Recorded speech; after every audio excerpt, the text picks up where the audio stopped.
It's my absolute pleasure to introduce my friend, Dr. Aparna Baheti. She's a graduate of UVA's class of Radiology 2018, which is widely regarded as being the greatest class of all time. Also graduated IR in 2019. She's a quadruple who. She did undergrad, med school, residency, fellowship at UVA. She's currently practicing in Washington, Tacoma. Her clinical interests include PAD, thromboembolic disease, superficial venous disease, and women's health. She's a co-host of the popular BackTable podcast and also a founding member of the Radiologist group here at UVA. She's got an impressive array of credentials and society memberships, including being a board-certified radiologist in the ABR, a fellow in the Society of Vascular Medicine, a diplomat in the Board of Venous and Lymphatic Medicine, and a registered physician in vascular interpretation. And she's involved in many societies, including the Western Angiographic and Interventional Society, SIR, ACR, Society of Vascular Medicine, American Venous and Lymphatic Society, and the Outpatient, Endovascular and Interventional Society. So please, welcome, or let's all welcome Dr. Aparna Baheti. Oh. Thank you, guys. I'm so excited to be here. Can I say this is like one of my dreams is coming back to talk at UVA. So you're letting me live my best life right now. Just a show of hands, are those all the residents back there? Okay, cool. Who is doing neuro? Anybody know? Neuro? Do you guys know what you're doing yet? Not yet. Anyone doing IR? All right, cool. This is going to be a slightly IR heavy talk. We're going to talk about some things that I wish I knew about when I was a resident. But there is a little bit of diagnostic information in here too. Okay, so here's my disclosures. I'm a consultant for this device company, Inari Medical. I'm also a partner at BackTable. Residents, have you heard of BackTable? Okay, do you use BackTable? Okay, excellent. It's a podcast centered on all things endovascular and interventional. I'm one of 4 co-hosts for that. Does anybody recognize where this picture is from? Yeah, Carter Mountain. Okay, so that's my husband, and that's my oldest daughter, Leela, when we were leaving Charlottesville. She's 3 in this picture, and she's 7 now.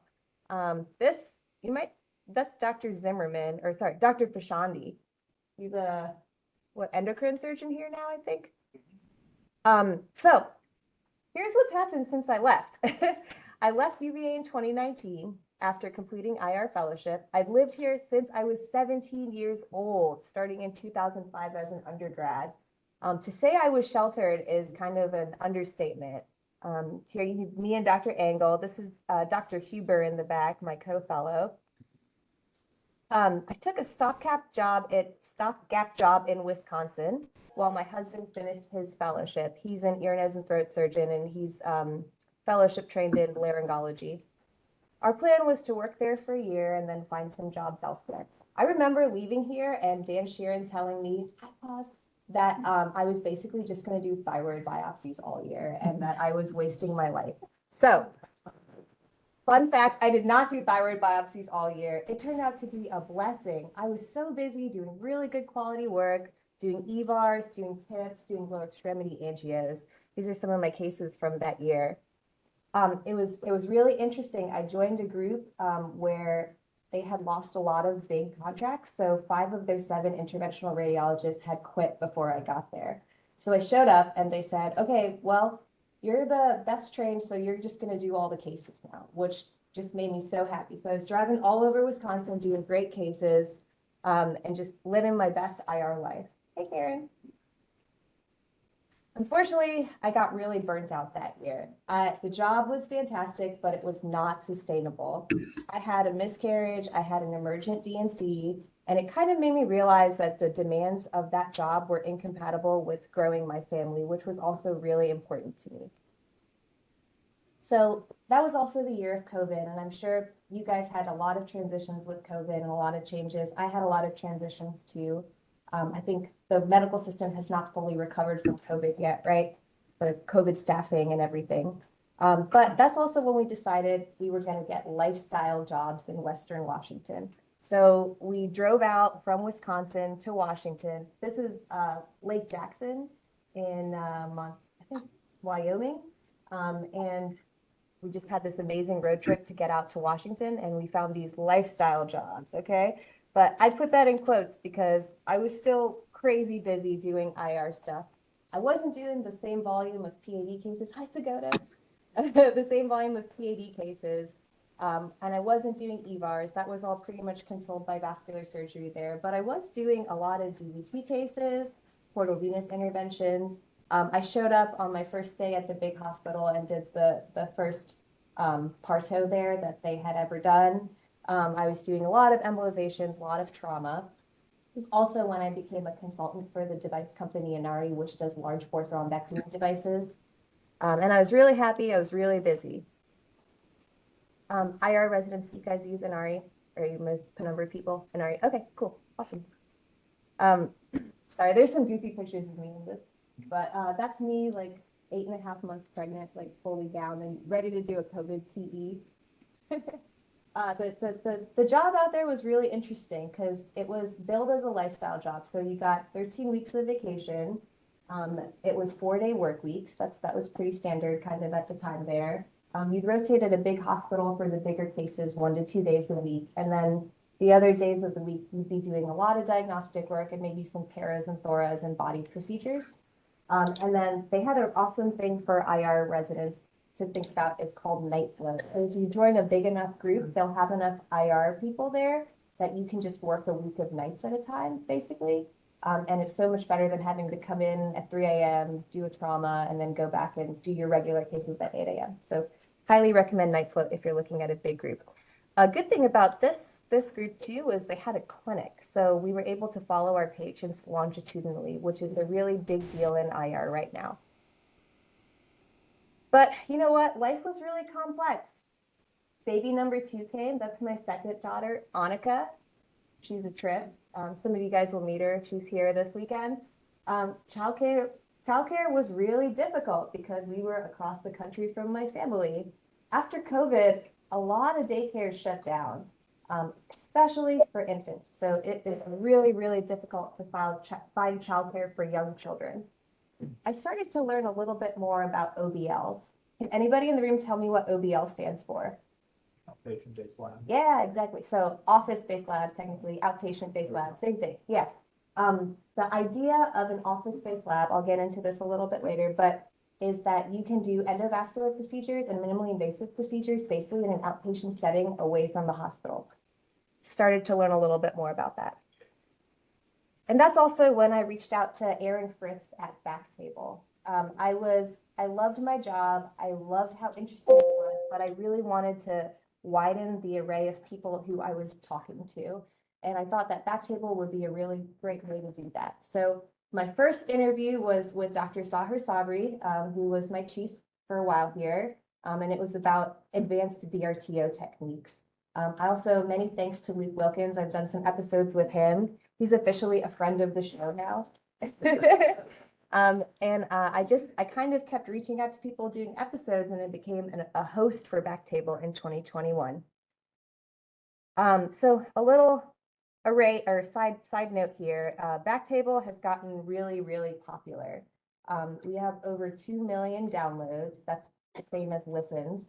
And there have been over 1,000 episodes across all of the platforms. So now we have BackTable Vascular Interventional, BackTable MSK, which is specifically focused on MSK interventions, BackTable ENT, Uro, OBGYN, and Innovation, which is focused on medical device and entrepreneurship. This is our website in case you're curious. Pretty much all of the shows are free to listen to. We also have interesting videos about how to do things like, for example, how to mix embospheres or, how to cut gel foam, things like that. So a lot of really interesting resources for peers in my field. In terms of podcasts have gotten really popular. I don't think that was a thing when we were in training, right? We pretty much just listened to stuff on the iDrive, old lectures on the iDrive. But currently there are over 660,000 podcasts. 50% of all US homes are podcast fans. Over 90 million people listened to a podcast in the last month. Usually podcast listeners are between ages 12 and 34 and about 53% male. And podcast listeners subscribe to an average of 6 shows. In med-ed, they're very, very useful because they have practice pearls, case prep, they can help with board review or rotation prep, they can fill in the knowledge gap, and they can help you learn more about topics where there is a gap.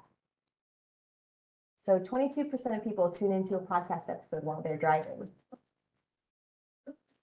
And then this chart is specifically for BackTable. So you see the growth has just been exponential over the past few years. It turns out during COVID, a lot of people had a lot of free time to listen to podcasts. So it really, really exploded during then. And since then, it's kind of increased. BackTable itself is, while we're still doing all the podcasts and we're producing important content for that, we've also shifted our focus to the BackTable courses, which UVA is a site for BackTable courses. But what these are these just little training modules that are created by us based on the BackTable content that can help residents prepare for boards or exams or help fill in gaps. The PAD content in specific has been really popular, especially as a lot of other residencies move away from doing a lot of PAD, but it still really shows up on our board exams. So that was my little side note into BackTable. In my clinical career, things took a slightly different turn. So my turn for partnership had arrived. I weighed the pros and cons and I decided against it. Mainly, I did not want to work full time. That was very important to me. I saw as my family was growing, I just did not have enough time to devote to my kids. They were struggling. My life at home was struggling. And I just didn't need to work part-time. I didn't need to work full-time to be fulfilled. So I told that to my group. Ultimately, they decided to let me go.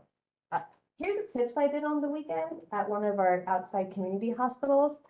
I took all of the stuff to do a tips into my Subaru Forester from our main hospital, and I drove it to this hospital and I did a tips. So you can pretty much do whatever you want. Not really. But while I was doing this tips, my husband was really frustrated at home watching our kids, and he bought a bounce house. So now we have a bounce house in our house. So I was like, yeah, I did this awesome place, and then I came home and I was like, oh, now we have a bounce house. I don't know how I feel about that.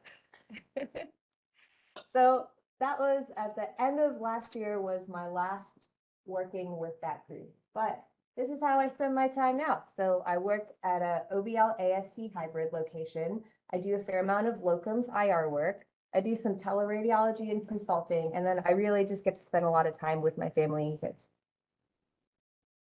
All right, so I'm going to talk a little bit about outpatient IR and office-based labs and ambulatory surgery centers. About 70% of surgical procedures are now being performed in the outpatient settings. When I was at UVA, I was really only exposed to hospital-based procedures, inpatient and ambulatory. So I was really only exposed to this pink and the yellow. The rest of this was not really a thing in my brain. And then the OBL ASC market is significantly increasing. By 2027, it should reach 14.5 billion. Fun fact, did you guys know that doctors cannot open hospitals in the United States? Did you guys know that? Yeah, so that is a law.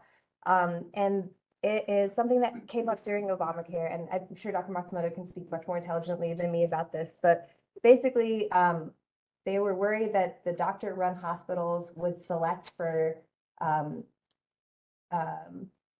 less sick patients and therefore have higher reimbursements. And so that's one of the reasons why we have so much administration in these hospitals is because doctors can't open their own. A recent study showed that hospital groups say that there are concerns that facilities that are run by physicians only select healthy patients and increase the use of unnecessary tests or treatments. Is that true? I think most people in this room would agree that that's probably not true, but it's kind of where we're at. So that led to the expansion of these other different sites of service. So you already know about hospital inpatient, hospital outpatient, that's everything at UVA. But then there's these two other things called the ambulatory surgery center and the office-based lab.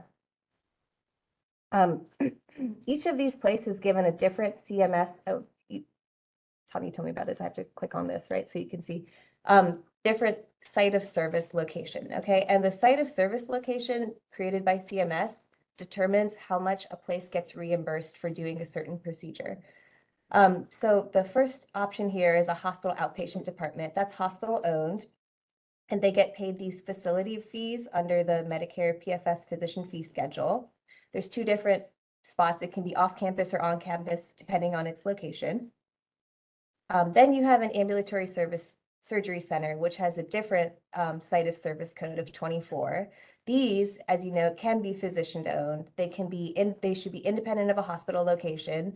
Some ambulatory surgery centers are a joint venture between the physician and the hospital, or they can be hospital owned. You can do all sorts of procedures at these places. They can be single specialty or multi-specialty. And they get a physician fee and a pro fee, basically. And then finally, there's this entity called an office-based lab. Office-based labs have a little less regulation than ambulatory surgery centers and a lot less regulation than hospitals. They're this CMS site of service code 11, that's important. And they're almost always physician-owned, and they're independent of a hospital location. Many procedures can be done in the OBL. Usually they're done with conscious sedation, not with general anesthesia. But basically up until a couple years ago, these have mostly been peripheral vascular cases and endovascular cases. Compared to a hospital that bills a professional fee and a technical fee, an OBL just bills a single fee that includes both the professional fee and the technical fee. So that entire number is supposed to cover the costs of all the overhead plus whatever the physician is taking home. Why is this important? It's significantly less expensive to do cases in an ambulatory surgery center than it is in a hospital OR. So the cost of elective OR time is less than $15 per minute in an ASC versus $40 a minute in a hospital OR. And then finally, I want to teach you about the last possibility, which is a combination OBL ASC. That's what I work in now. It's a hybrid lab. So it's literally the same exact facility, but depending on the day of the week, we run it as an ambulatory surgery center or an office-based lab. You may ask, why do we do this? Okay, so those are the 4.5 different types of sites of service. Do you have any questions before I get started about the different sites of service? I'm sure you guys have much smarter health policy lecturers that can talk about this, but this is my take on it. Okay, fine. Last thing I want to talk about for the ASC is certain different states have something called certificate of need laws. That was created during the Nixon administration to decrease the number of these facilities because they thought that making too many facilities would make it so doctors could pick and choose patients would come. But what it has created is a situation where I live or in other places, it's very, very difficult to open a new facility.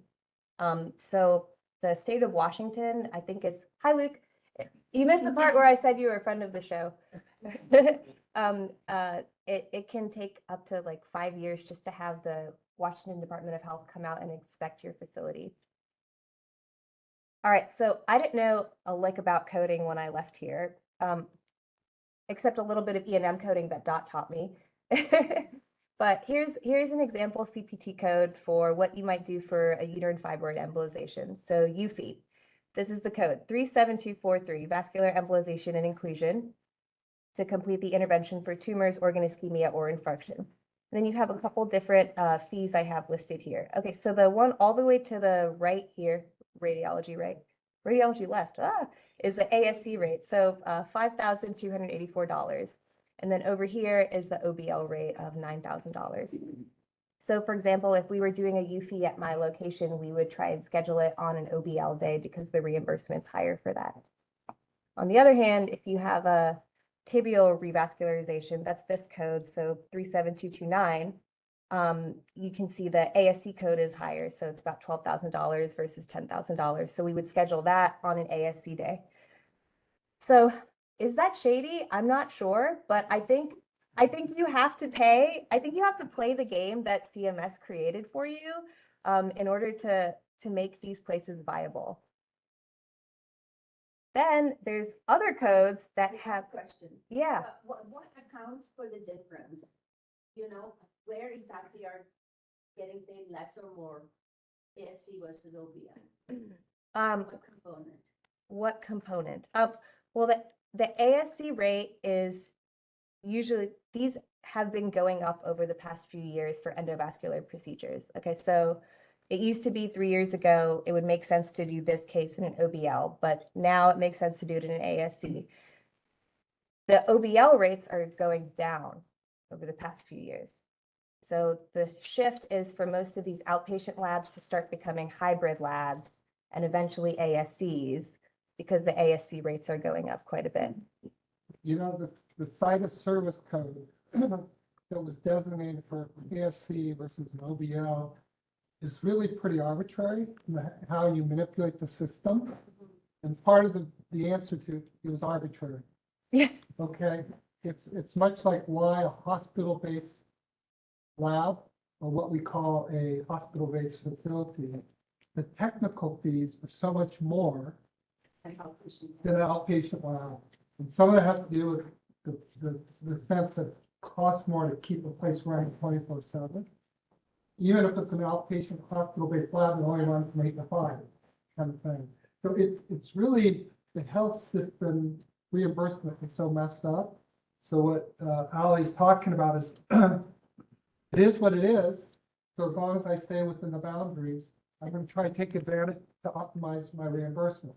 So Alan, are the ASCs more likely to have surgeons operating? Often surgeons, yes. And Yeah. OBLs are more likely to have Hair IRs, doctors, yeah. radiologists, endoscopists, but you have endoscopists doing stuff in ASC, so there's this tension. So it's like there's a certain degree of like level of severity of procedures that are required to be at an ASC to qualify? Nope, for it? nope. Nope. So there is coding though. So there's certain codes that only exist in the ASC. So I brought this one to you guys. This is to use shockwave. You do shockwave? Yeah. Yeah. So you do shockwave lithotripsy for peripheral arterial disease. These codes only exist in the ASC. So if I did this procedure on the OBL side, I would not get paid any money. And there's plenty of stuff like this. IVIS only reimburses a certain way on the ASC side. It's very difficult to figure out this information until you start to do it and start to make mistakes on it. Would you agree with that? Yeah. I've got a quick question. One more Yeah. about that. What do you have to change on the days that you're doing OBL compared to the days you're doing ASC? Is there like more people there on the ASC days? The way that we staff our lab, no, we literally change a sign out front and it says Sound Vascular ASC. My business partner is an interventional nephrologist. He has had this place running for about 20 years, running it as an OBL. He started the process to make it an ASC in 2020, and it got accredited in 2022, and he just got all of his insurance contracting for ASC done mid-2022. Gotcha, Any other thanks. questions about OBL versus ASC? Playing the game? All right. Luke, I might have to say earmuffs for the rest of this. I'm just kidding. For you. So pros of independence: you are the boss, you choose your own cases, you control your supplies and staff. So in some ways it is better for patients, it's more cost effective. It costs the insurance company a lot less to do the same procedure in an OBL ASC than it does in a hospital. And there's very minimal bureaucracy, so you avoid a lot of the headaches of dealing with a large hospital system. There were so many times when I was working in the hospitals where I would try to get a device to come through, a newer device to be able to use. And it would have to go through like 8 different layers of administrator and a value added committee and all this stuff to be able to bring it on. And that really got to me. That really frustrated me. So now if I want a device, I just call the rep and I have them bring it. It's great. It's really expensive to be independent. There are a lot of startup costs if you're going to make your own lab. It's somewhere between $1 to $2 million for an OIS, which is an office interventional suite, also an OBL. It's $4.5 to $7 million for an ASC, and then to run the place, it costs somewhere between $750K to $1.2 million annually. The reimbursements in the OBL side are really declining, and I have heard stats that up to 40% of OBLs are going to close over the next 5 years, or somehow convert to a hybrid model. And then there's procedure limitations. You can't perform certain complex procedures. I did like a long segment SFA Pop CTO earlier this week, and I showed it to some friends, and they're like, I can't believe you did that in your OBL. That doesn't make any sense financially. And I kind of said, well, I think that's what's right for the patient, so I'm going to do it here. But there's certain things that I really cannot do there. A lot of the DVT work, actually. This is just another slide showing the costs of how to build one of these up. The concept to certificate takes 12 to 20 months, and then to break even, it's 18 to 30 months. So a lot of these kind of run at a loss for a while and then scoop back up. I went down to Portland on Wednesday to visit my friend Mary Constantino, her lab. This is what her lab looks like. So think about this versus like what our IR rooms look like. This is it. She runs a C-arm here. There's the patient. In this procedure, she's doing a spinal cord stimulator. They're doing some really interesting work about pedal acceleration time with spinal cord stimulators, actually. But then, yeah, she's got her table. She's got her one tech. That's my manager. That's the rep from the spinal cord stimulator company. And then check this out. This is all her supplies that she has there. So it's not the rooms and rooms of supplies that we're used to here. Okay, so that's all I have about OBLs and ASCs. Full disclosure, I'm really early in this process. I've only been doing it for, 9 months.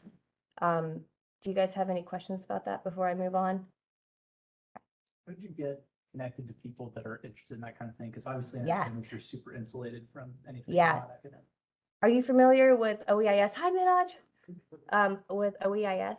Okay, it's the Outpatient Endovascular Interventional Society. They meet once a year. We just had our meeting last year in Vegas, and next year it's going to be in Florida. So you should try and go to that. They have trainee stipends, or like you submit a research project type thing. That is a really great place to get connected with people who are interested in this. Full disclosure, that meeting is a little bit shady. There are a lot of people at that meeting who are going to try and make money off of you. I got 3 job offers and 1 marriage proposal at that meeting. It's a different place.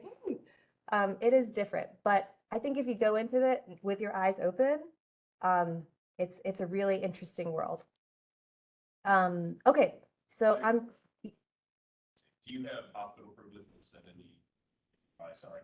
Yeah, I do. Yeah. So that's a really good point. So one of the things, if you have one of these locations, is you need to have a safe way if you have a complication to get your patients to the hospital, right?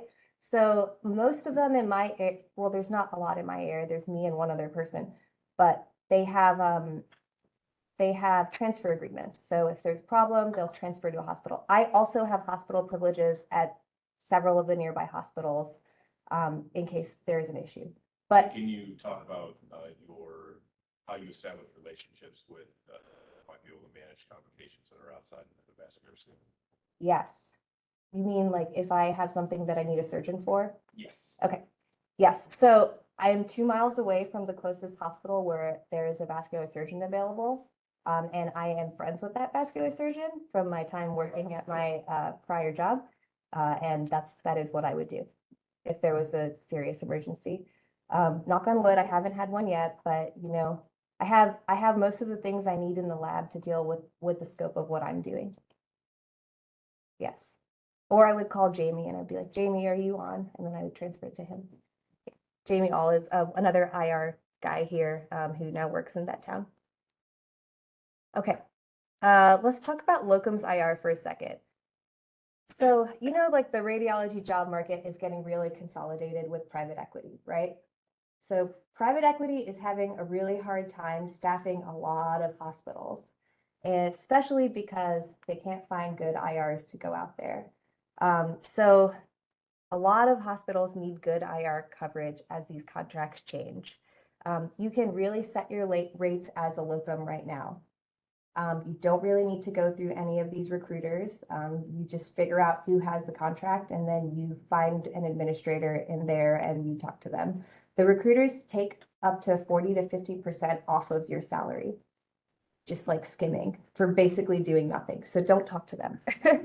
And then just know your local politics. You'd be surprised if you talk to the hospital administrators, if you talk to the radiology administrators, they know what's going on and they have connections and they can put you in touch with the right person.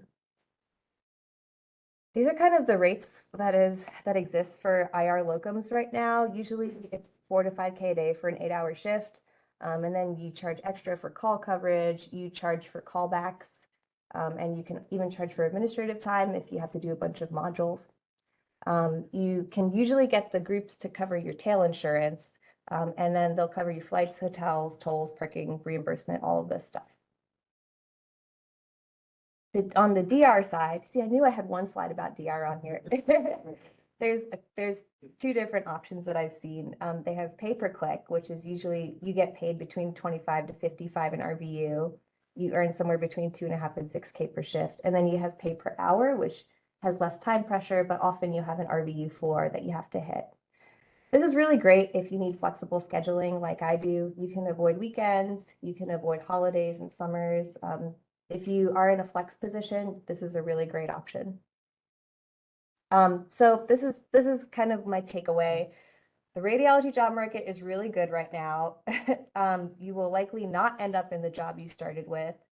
Out of my IR fellowship of 5 people, 2 of them are in their original jobs. The other 3 of us have moved on. And then just, again, beware of those people who are trying to make money off of you, or at least recognize them so you know.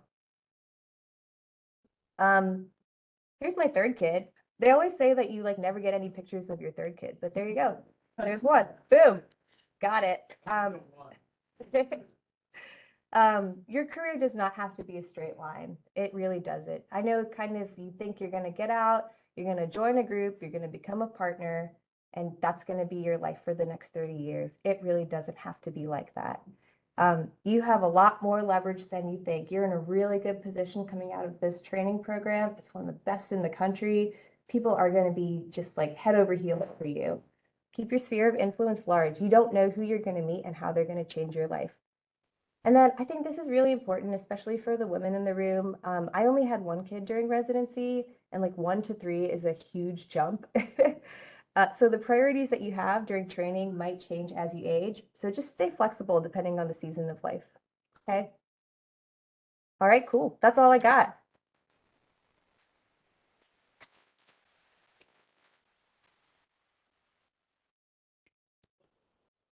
Wonderful. Thank you. So fun to have you back and see all the stuff that you have done and your own life goals and everything. I have a pair of friends, medical school, got married. One is ophthalmologist, the lady, Vanessa, and the gentleman is. And in our 30-year reunion a few months ago, we're talking, and they're talking about this life, and they go to Costa Rica, they go to Europe, and I'm like, what the heck do you guys work? And they have done, I guess, something similar to what you just described. I didn't dwell into it anymore, but they basically told me, well, we worked for a hospital for a while, and all of a sudden our needs were so big and people were wanting us so much that we decided to have a clinic. Okay. They operate 2 days a week. They don't work on Wednesdays, and they set the schedule. So I'm guessing it's one of these OBLs ASC. Sounds like it. Yeah. Sounds like They it. basically do Maybe. outpatient surgeries. And it's Yeah. the same thing. They have connections with hospitals. If they have a complication, they send the patient. Yeah. Somebody else takes care of them. We go visit and stuff, but it's usually stuff that is done outpatient Yes. in off that or in ENT Yeah. that we hardly ever get any complication. We don't do crazy stuff. We let that to go to the academic centers. And I'm thinking that must be the same thing that you're describing, just with another specialty or Similar. Yeah. So the big procedures that you do in OBLs, ASCs are PAD and embolizations, like non-urgent embolizations. And yeah, I like it because it's flexible. I like it because it's regular hours. When I need to do big IR cases, I do like a locums contract and I'll go for a week and just do crazy stuff all week, you know? But just where I am at my stage in life, I just couldn't have that forever. And I want people to know that like doesn't make you less of a hardcore IR. It just means that you're flexing your time, you know? Can you talk about the payer mix at your outpatient or your office-based lab? And Yeah. then Yeah. how you generate referrals? How does Sure. people find their way to you? Yes. Okay. So payer mix, first of all, Washington State has very, very poor payer mix in general. And we have the 48th lowest reimbursement in the country for Medicare and Medicaid. I cannot take Medicaid patients because Medicaid maxes out the amount of money that they will pay you for any procedure at like $438. Yes, which does not even cover like the cost of any device I'm using or like, you know, it's just not possible. So I cannot take Medicaid patients, which really bums me out for sure. I have mostly Medicare and then private insurance. And then I live near Canada, so I get a lot of people who come down from Canada as cash pay patients. And then what was you asking? Oh yeah, how do people find us? I hired a physician liaison. So she goes to different offices and drops off coffee and talks about what we have because people don't know about OBLs. People don't know about these things. And fortunately, I live in a place where there's not a lot of them. So I don't have a ton of competition except from hospital systems. And then I throw like events or I'll take doctors out to dinner, things like that. Yes, Ninaj. Can you just add a little bit about how OEIS, maybe I'm not an OEIS member, but Oh, yeah. Curtis talks a lot about how Yes. They go all around and they sort of help you set up resources. Can you just talk about that? We were here earlier. We talked about OEIS just a tiny bit, but what specifically about it? How they may have, what resources they have that may help people who are starting out with Yes. establishing a lot of different Yeah. relationships. They exist, and what it is OEIS is an organization that's interventional radiologists, vascular surgeons, and interventional cardiologists, all of who are big players in the OBL ASC landscape. And they come together and they have this meeting every year and they talk about why this site of service is better or what existing owners have to do to kind of stay in practice. Different changes, coding changes, reimbursement changes from year to year. Usually a doctor will come and bring his manager and maybe some of his staff to the meeting too, because they have staff tracks. And then they talk about how you can safely do certain procedures in this practice. Like, so at last week's meeting, a big thing was how do we do DVT thrombectomy in an OBL or an ASC? We can't use one of these devices. The device costs like $10,000. So what do you do instead? Is it safe to do it? Is it ethical to do it? Do you need to be doing these patients in the hospital? So these are all kind of the things that we talk about at OEIS. Yeah. All right. First off, thank you for joining us. You are an extraordinary example of the success of this institution on multiple levels. You present extremely well, and I think you have really engaged the audience. The one thing I'll say is that as I look around the room, I see people really intimidated with all the letters, all the acronyms. How did you go from you graduated, you're in Wisconsin in the stopgap job. Yes. Bad things happen, you know, whatever. You move out to Washington and you're trying to negotiate this world. You're very social, so you're probably a good networker. But when AJ kind of led off your intro, talking about all the different kind of societies and organizations you belong to, there's been a decent amount of attrition in society membership across the country, and it's trending generational. So younger folks are less prone to join.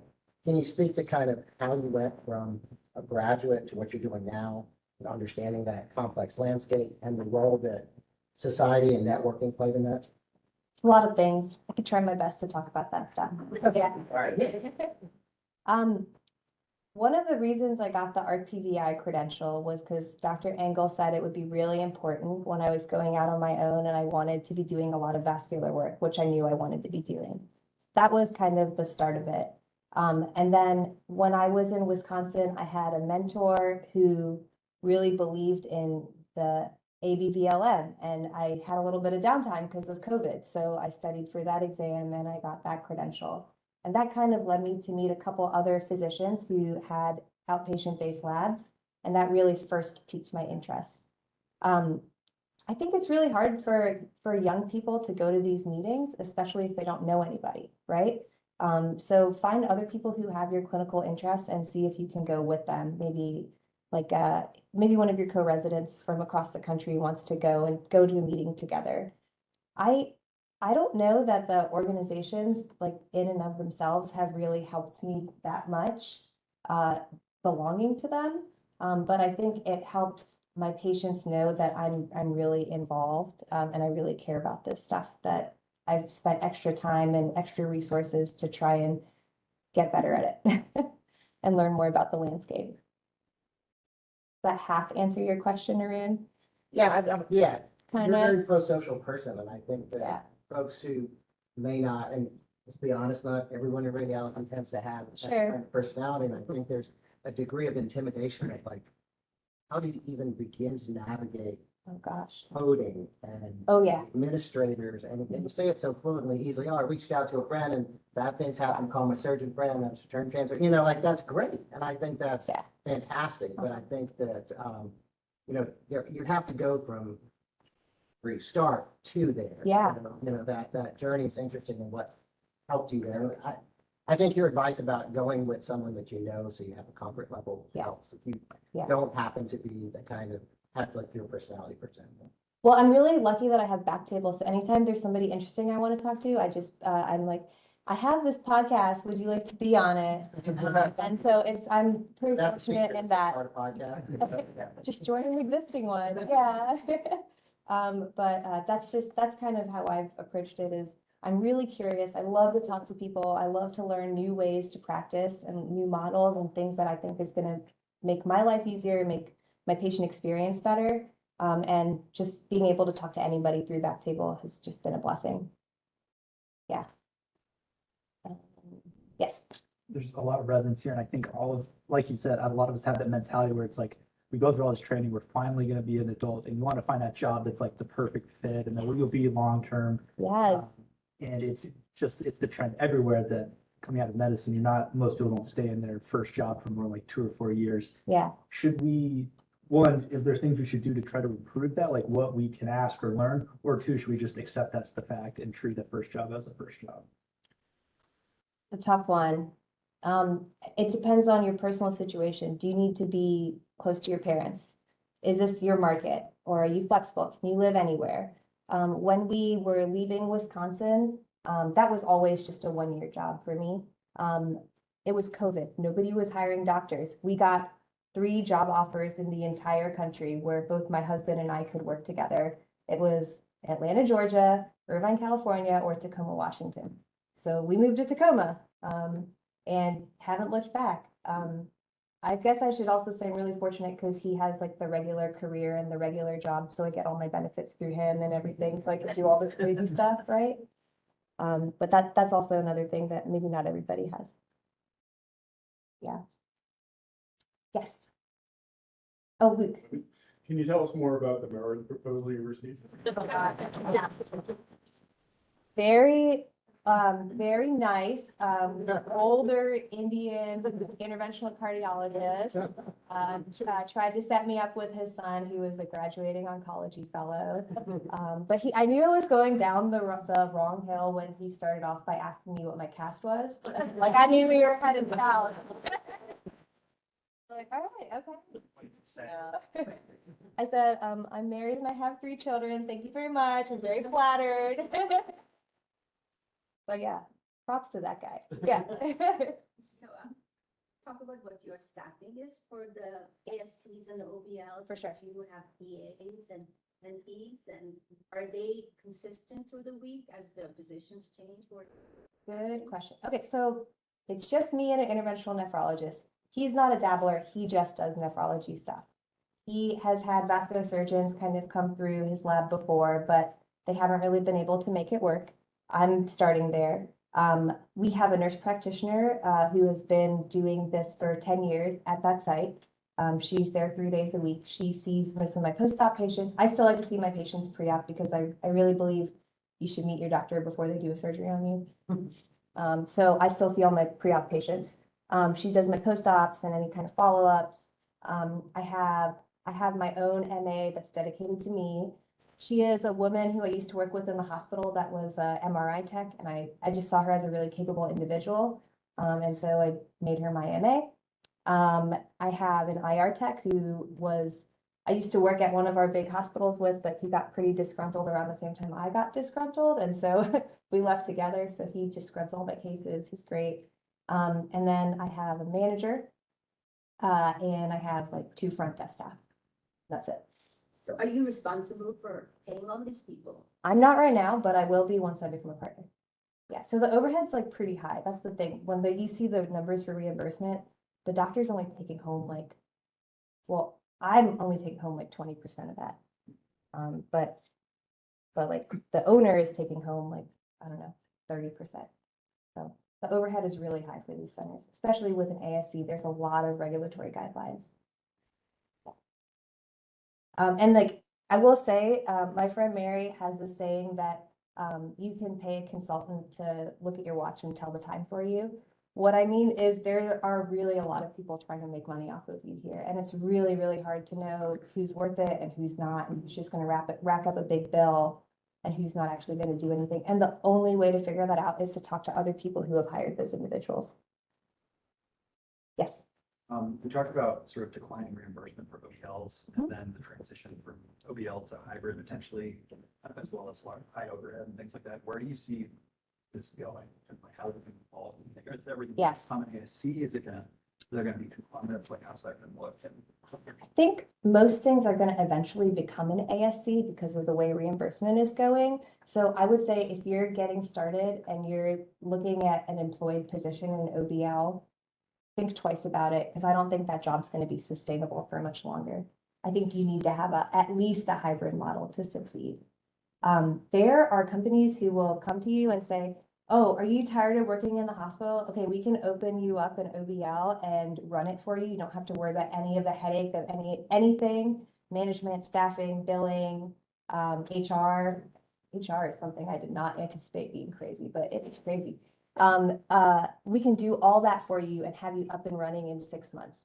And those, in my mind, are really predatory organizations because they're kind of like private equity. They're just going to skim off the top for the rest of your career. And then all the liability still falls on you, right, as the physician? Yes.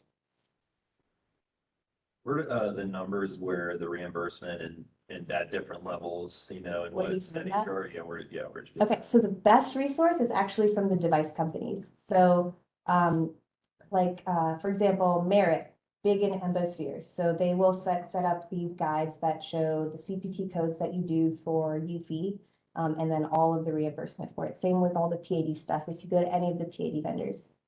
And then you can get any of the device companies to make one that's specific to your zip code. So those numbers I showed you, go back to them. Is it showing stuff? Nope. Make sure. Those numbers that I showed you are specific for King County where I work. I had Boston Scientific make this chart for me that shows every single procedure I might do and where it reimburses better. Then when do you have to start using an OBL or an ASC versus like an office space? Is it station? Is it a certain degree of complexity that's a code? An OBL is literally just a place that has a CR. That's it. So we could put a CR in Moss. Well, we couldn't because it's on a hospital property. But go to whatever. What's the good restaurant in Charlottesville? I mean, you can go to Bodo's, put a CR in it, boom, OBL. So that, well, actually probably not because it might be too close to a hospital. But anyway, you get what I'm saying. There's not really as many regulations surrounding an OBL as there is compared to an ASC. Then I guess how is, so say like an ortho who does a joint injection in their office is like what's that's an OBL. That's an OBL. Yep, yeah. So that's this office rate. The joint injection numbers are like $100 to $150. So that's really that is a numbers game. So the reason that those make money is because they do like 50 joint injections in a day. And they have very minimal overhead. They don't have to pay for a sedation nurse. They don't have to pay for a recovery nurse.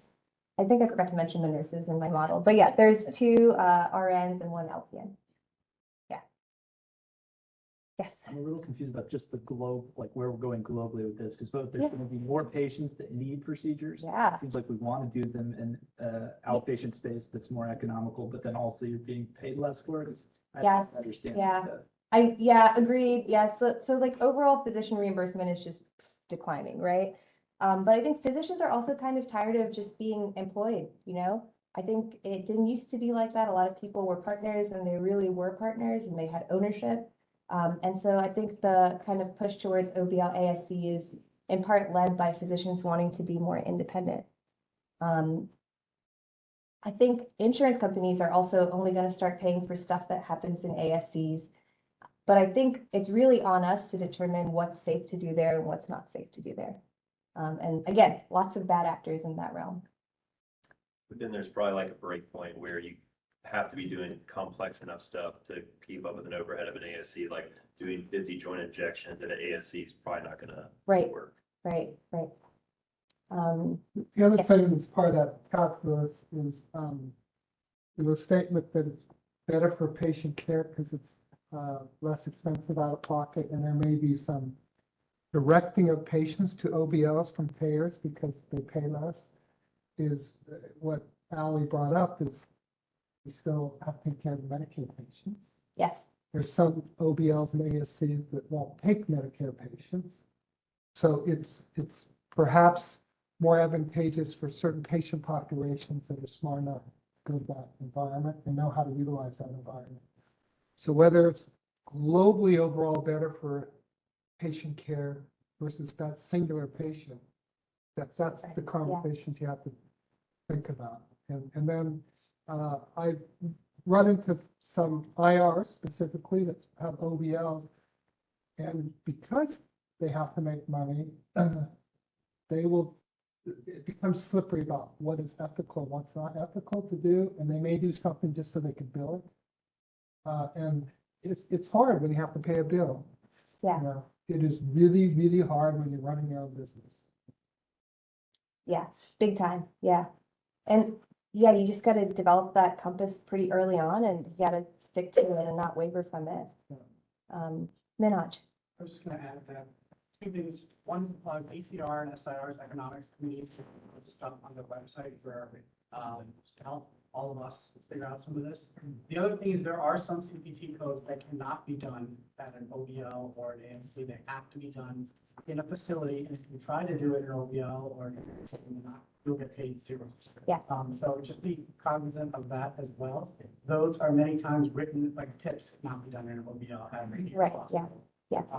And some. But you can do a tips revision in an OBL. Did you know that? Yeah. But there are also some codes where there's no expense attributed to an OBL or ASC, and committees are trying to fix some of those where it's deemed safe. So you could technically do the procedure, but you won't get the reimbursement for the actual devices. Yep.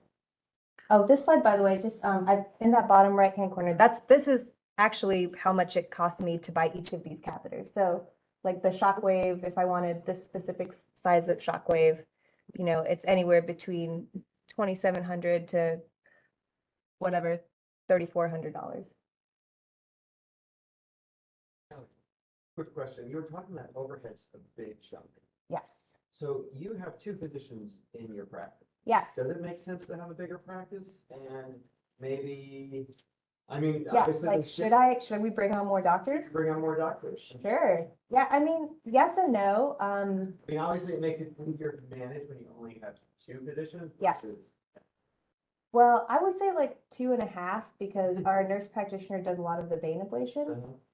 So she does a lot of those procedures. And it depends on what you want. So me and my partner, we're not in it to like make a ton of money. You know, I want to have flexibility. That's the most important thing for me. I want to be able to take care of the patients I want to take care of. I'm not trying to make a ton of money.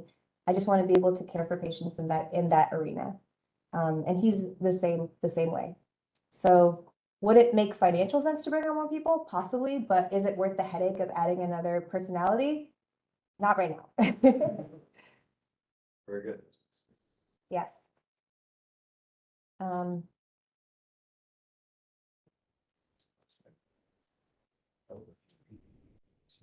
You guys have any more questions for? yes, The I'm an open lovely- book. And again, not an expert, just some lady that loves angiograms. Yeah. So thank you so much Yeah. for being here. We're so happy.